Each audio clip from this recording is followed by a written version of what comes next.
Hello mga palangginggay. Ayan po, magluluto po ako ng talong. Charot! Magluluto po ako ng isda tapos ginataan, lagyan ng talong, kamatis at saka bawang. Ayan po.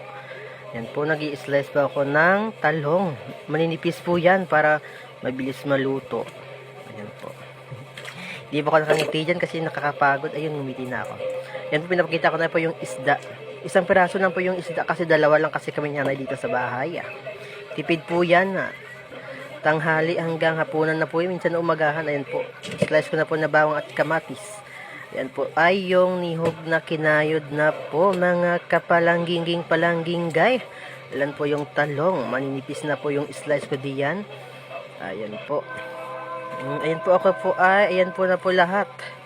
Talong, in-slice ko na po yan. Ayan po nasa likod po, ayan po ang aming kusina.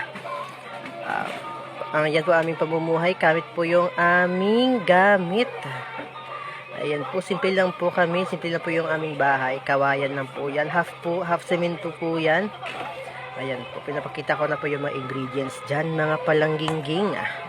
Ayun, baka gusto niyo soon, lutuan ko kayo. Charot! Ayan na po lahat. Isda, bawang, kamatis, kalamansi. Ayan po. Ano na po ako ng ng apoy. Nagsisindi na po ako ng apoy. Ayan po. Ayan po.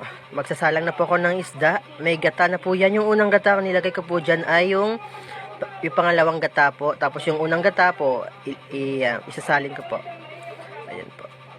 Pangalawang gata po ay andyan. Nilagay ko na sa kawali. Ayun. Nung unang gata po ay mamaya ko na po ilalagay pag malapit ng matapos. Ayan po. Okay na daw. Ayan po. Tinakpan ko muna. Ayun, kumukulo-kulo na.